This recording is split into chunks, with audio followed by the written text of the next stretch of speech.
Morgan Ashley, bringing you the content that connects our communities. You're watching NonStop Local Pulse Prime.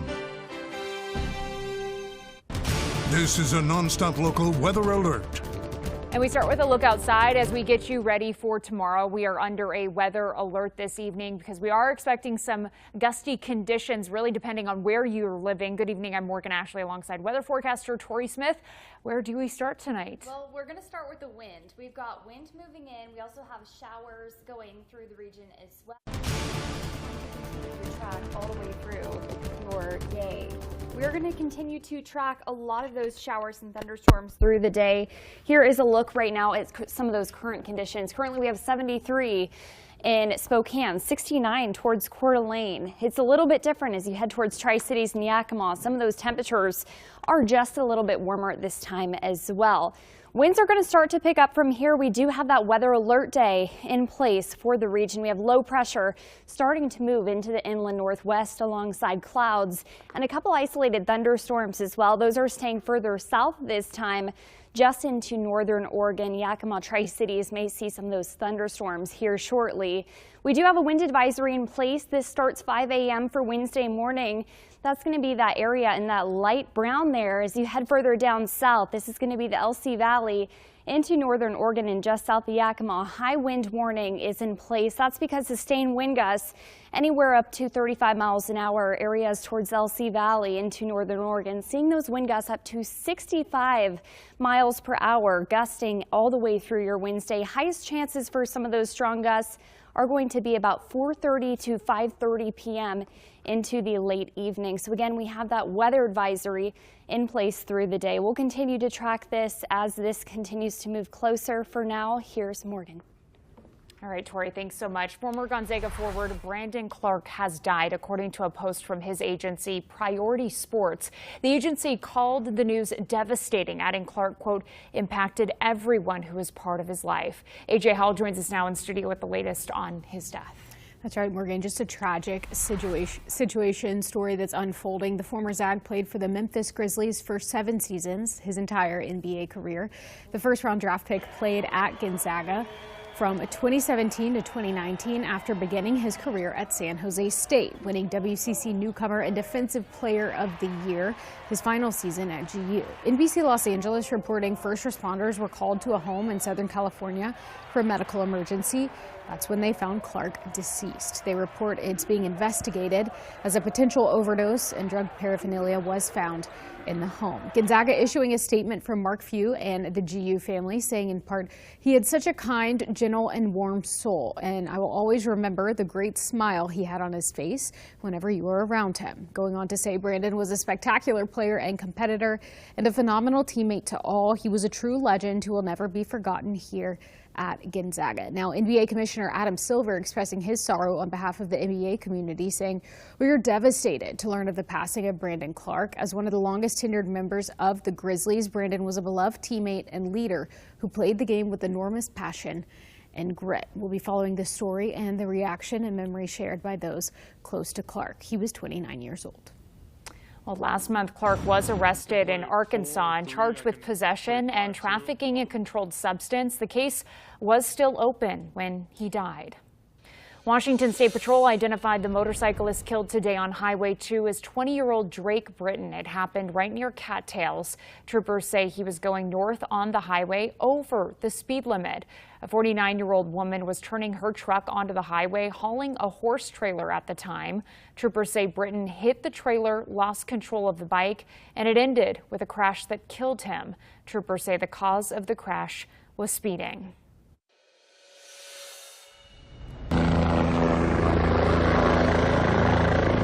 Well, Spokane Valley firefighters responded to a crash in Liberty Lake earlier this evening that shut down the roundabout at Harvard and Liberty Lake Road. When they got there, we were told that they had to extricate a person from a car that had landed on its side. You can see in this video a life flight helicopter was called in to transport the victim. At this point, there is no update on that person's condition.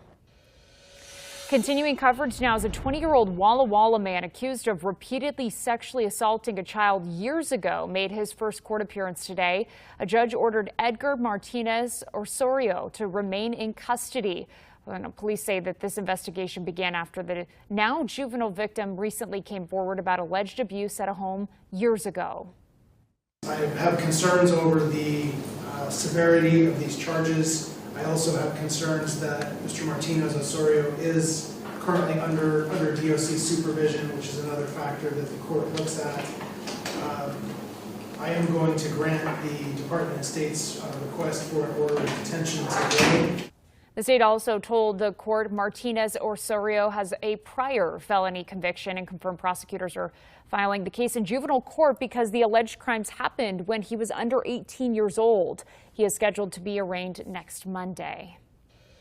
Some new details tonight about why the Spokane Allergy and Asthma Clinic closed earlier this year. A court filing in Spokane County reveals the owners of the building are seeking $1.9 million from the business owners. The filings say Alturas Capital Partners accuses the business of being past due on rent to the tune of $67,000. With its closure, the ACP argues they're in violation of their lease agreement and are responsible for balance of rent on the facility through August of 2031. Now, when it comes to medical bills in general, the Office of the Insurance Commissioner did share some guidance that's important for all of us to remember. They want to remind people to be cautious about how they pay any outstanding bills. Always verify who you are paying and double check bills match the explanation of benefits from your insurance company. Pay by secure, traceable methods as well. More information is now up under the Help Me Haley tab on our website, nonstoplocal.com. State of Washington is working to get more families to take advantage of federal student loans and grants. Traditionally, the Evergreen State ranks among the bottom in the nation for FAFSA applications. Last month, NonStop Local partnered with STCU to help spread awareness, and today that campaign was highlighted during a FAFSA advisory board meeting. NonStop Local's Rosemary Wright has the story. They can work at McDonald's and make a great hourly wage, or they can work at the coffee stand. They're doing just fine. We don't need to be bothered with this thing called FAFSA. That's testimony shared by FAFSA ambassadors during a briefing session Tuesday. It's a real obstacle STCU representatives say they're facing in convincing families to complete this form that could unlock potential grants and loans for higher education. It's why the credit union reached out to NonStop Local in April to partner in a campaign educating families in our area about the potential to open doors, not just to college, but to technical schools as well. The work we did with KHQ for the month of April was we just kind of beat the pavement, you guys, over and over in some ad spots around kids saying this was the easiest thing. It was super easy for my mom and dad. The push to educate statewide does appear to be making a difference. The latest numbers showing as of May 11th, 50% of seniors had completed the FAFSA form. That's 94% of the 2026 goal, with more than 43,000 submissions. Rosemary Wright, NonStop Local. Well, if you'd like to learn more about FAFSA, you can watch my interview with Ben Small from Launch Northwest and Marty Dickinson from STCU. It's up on our NonStop Local YouTube page right now. Well, still to come here tonight, less parking in downtown Spokane below underpasses, why the city is taking away those spots. And then the countdown to Hoop Fest is on, an even closer deadline to register, the amount you'll pay if you sign up by this weekend. And we have a weather alert in place for the entire inland Northwest as breezy and gusty wind conditions are expected to pick up through Wednesday. We'll have your full forecast coming up shortly.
content connecting community. You're watching The Pulse.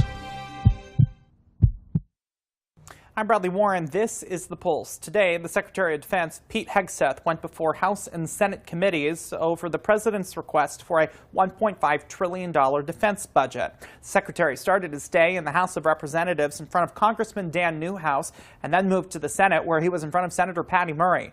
Lawmakers on both sides of the aisle had questions about the war with Iran and the price tag so far, estimated at $29 billion, along with how the war is impacting the price you pay at the pump.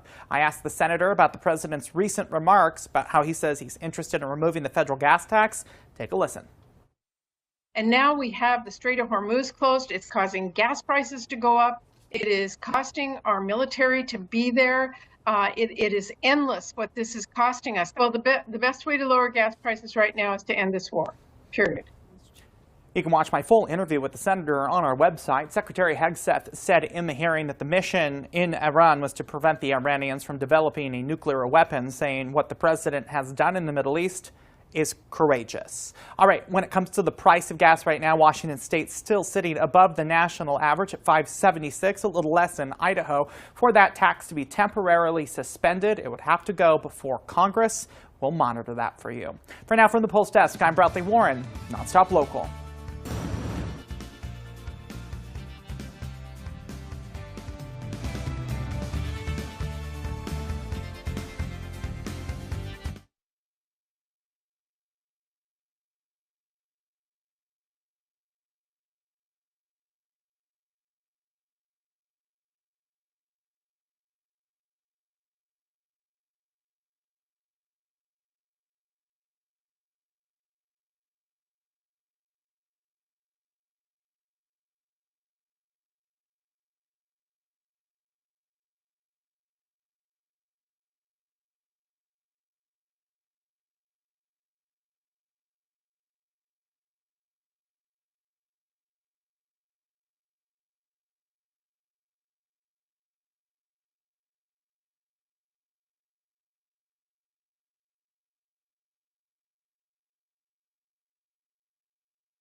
This is a NonStop Local weather alert.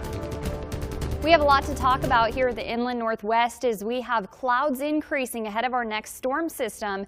Thunderstorms are already starting for northern Oregon, and windy conditions are expected to pick up overnight. Here's one of those isolated thunderstorms located just south of Walla Walla, going to be tracking into Dayton and eventually Moses Lake here pretty shortly. We do have a wind advisory in place for all of these areas in the light brown there. If you head towards the LC Valley, we have a high wind warning until 11 p.m. for this evening.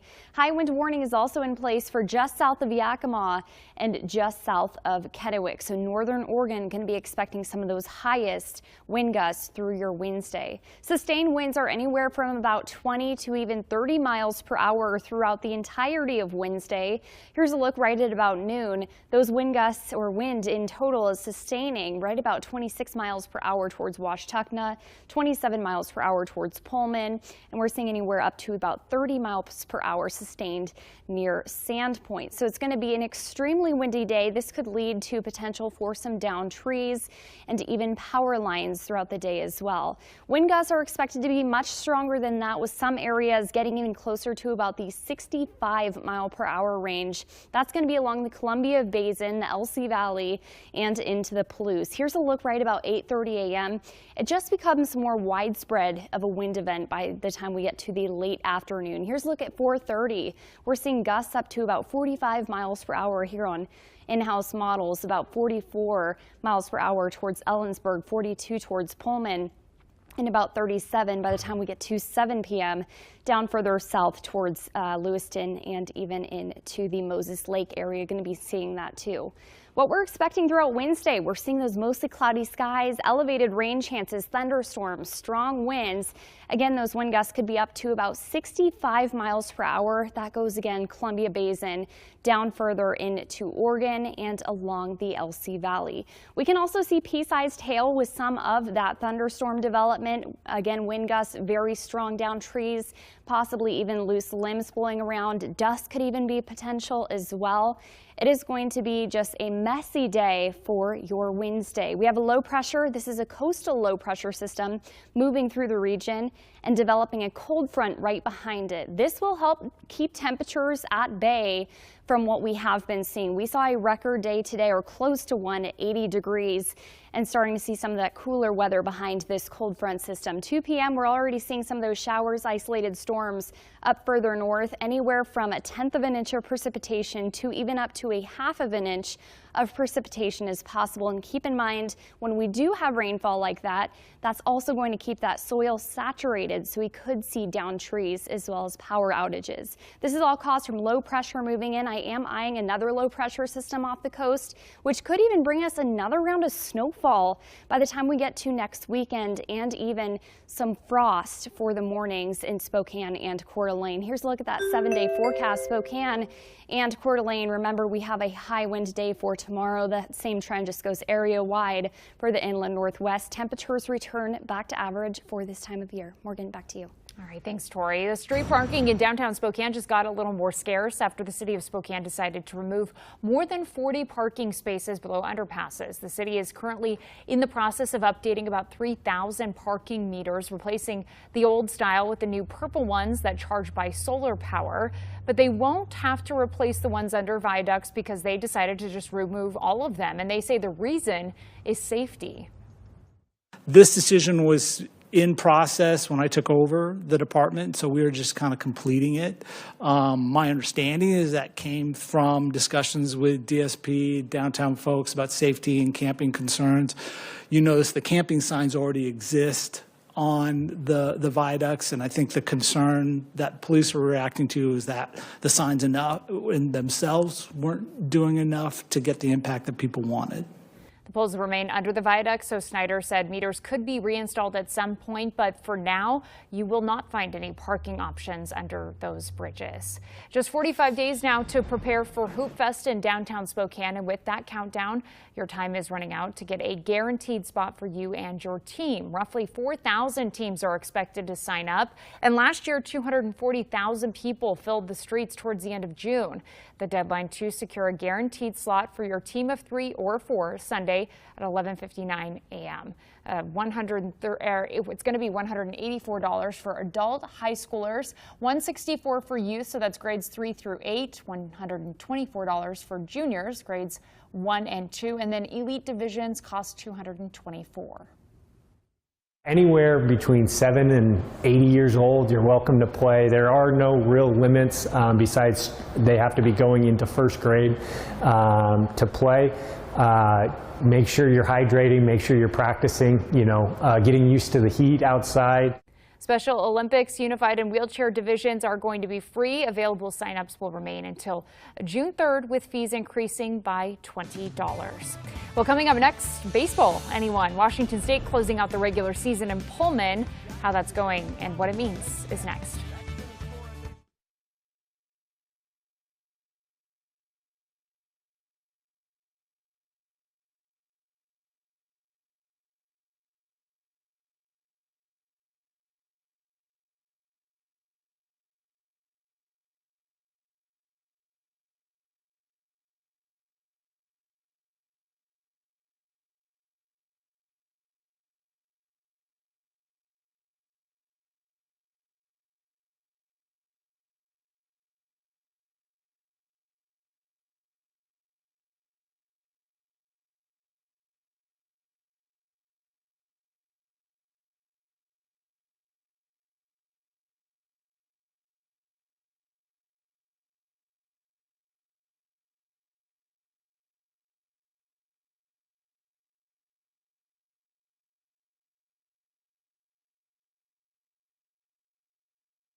from the Northern Quest Sports Studio. This is SWX NonStop Local Sports. The Gonzaga men's basketball team reportedly picking up another commitment this offseason. Ethan Amanza out of Spain, set to join his Spanish national team teammate Mario Saintsbury in Spokane. Now, Amanza has been playing professionally outside the U.S. and played in the NBA G League, so eligibility conversations could surface. But there is some precedent with other players that have returned from the G League to the NCAA. From potential future Zags to former ones, the Los Angeles Lakers season came to an end Monday night. They got swept by the Thunder, but Rui Hachimura showed out with 25 points, 5 rebounds, and 2 assists. Meanwhile, on the winning side, Chet Holmgren putting up 16 points, 9 boards. The Thunder advance to the conference finals. The Seattle Mariners, coming off of a Game 1 win over the Astros at their place Monday, looking to take a 2-game lead. Now, the M's did come out to a 2-run lead thanks to a Randy Arozarena 2-run homer here. But the Astros, they'd tie it up in the 3rd inning. But just wait for the 4th. Dominic Canzone steps up to the plate, hits a grand slam, and the M's pull ahead. Brian Woo's final line, 6 innings pitched, 4 hits, 2 runs, 9 strikeouts. The Mariners take a 2-game lead with a 10-2 victory in Houston.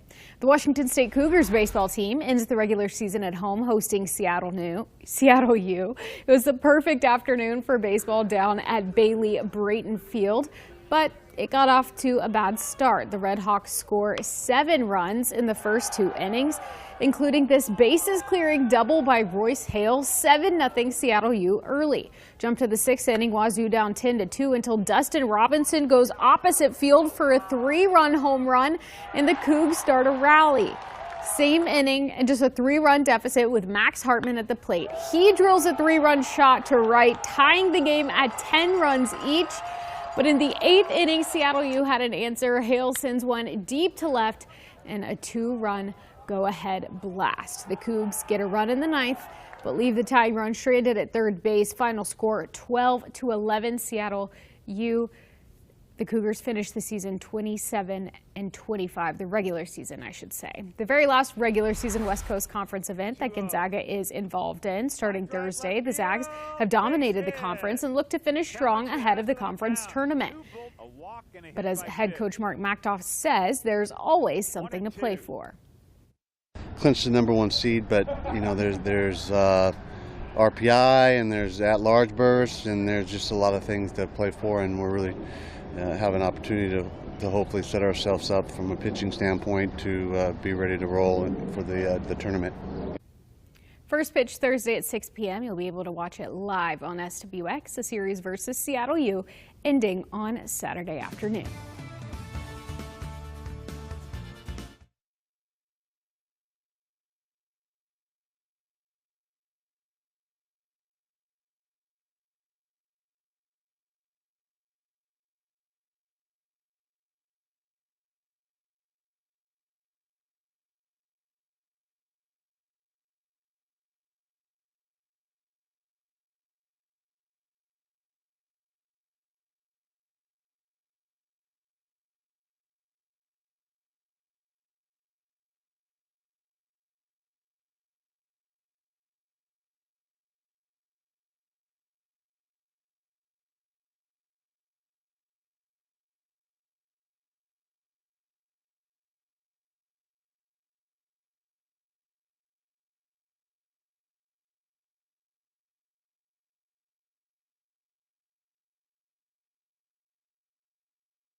Well, in Yakima, City Council came to a decision tonight on whether fluoride should remain in the city's drinking water. City leaders are now considering if voters should decide the issue once again. Brendan Jin has the decision.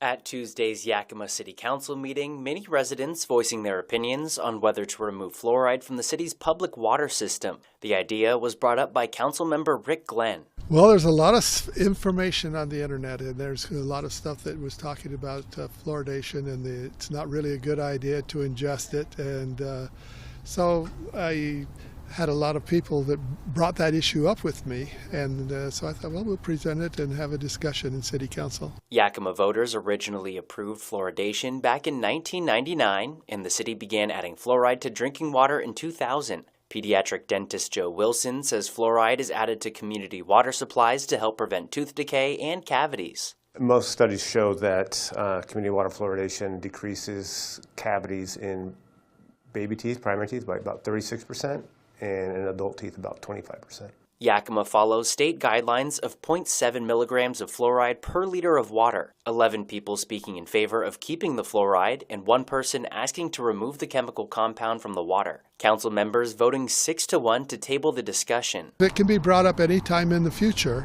but as I listened to the testimony, and then with the 6-1 vote, I think that this is probably an issue that we won't bring up again in City Council.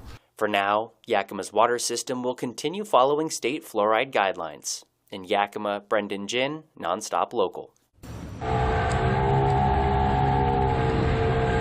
Well, you're watching the Spokane Fire Department Swiftwater Rescue Team trained near Bowl and Pitcher on the Spokane River. They are gearing up for summer when more people will be out on the water, potentially prompting more rescue situations. The fire department says conditions on the river can, of course, change quickly, even on low flow days with strong currents and the hazards that are present there. The department reminds everyone to wear a personal flotation device and, of course, call 911 immediately if someone goes missing. All right, we hope you have a great night, and hopefully you'll come back tomorrow. We'll see you then.